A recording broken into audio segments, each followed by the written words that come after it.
Hello, this is Sean with Blademate Lawn Care. I just have a little bit of a story to tell you. For the second time in a couple of weeks, someone's attempted to scam me.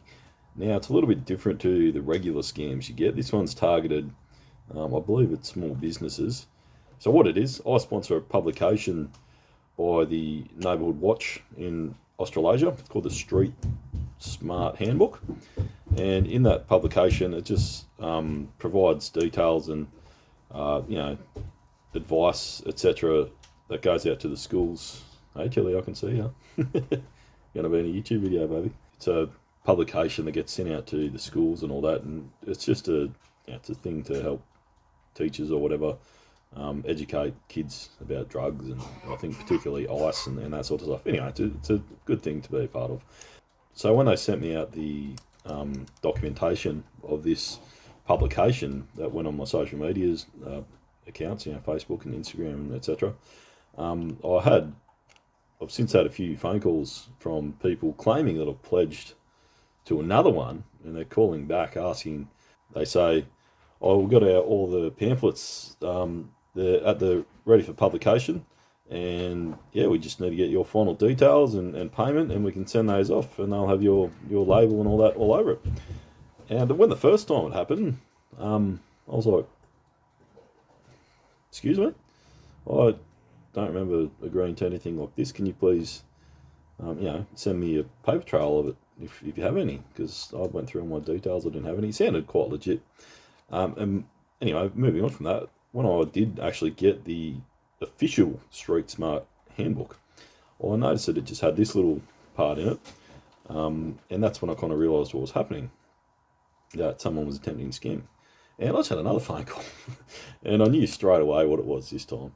All the information, this person, she called herself Mandy, she got it off my websites, had my street address, which is on my Facebook page, but it doesn't have my, the number where I live.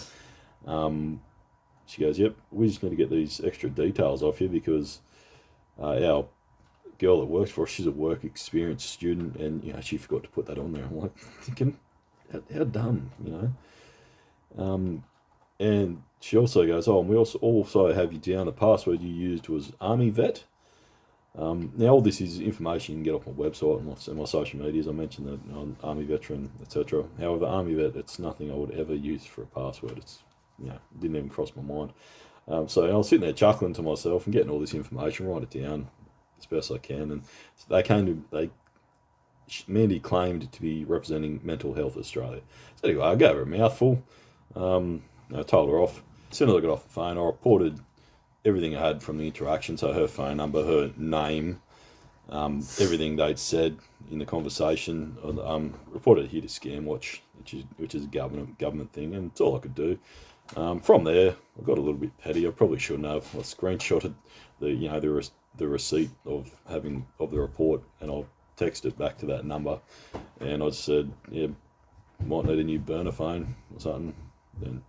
prick, and just left it at that. A little bit petty, but if that's the only dent I can put in their operation, or at least kind of relate what happened to me back to Scamwatch, so they can put the feelers out and explain that this is how they target small businesses and that sort of stuff. So I just sort of share that interesting story with you guys. And if you have small businesses, just keep in mind that if you have no recollection of having that conversation in the first place, they're probably a scammer. All right, guys, I'll see you next time.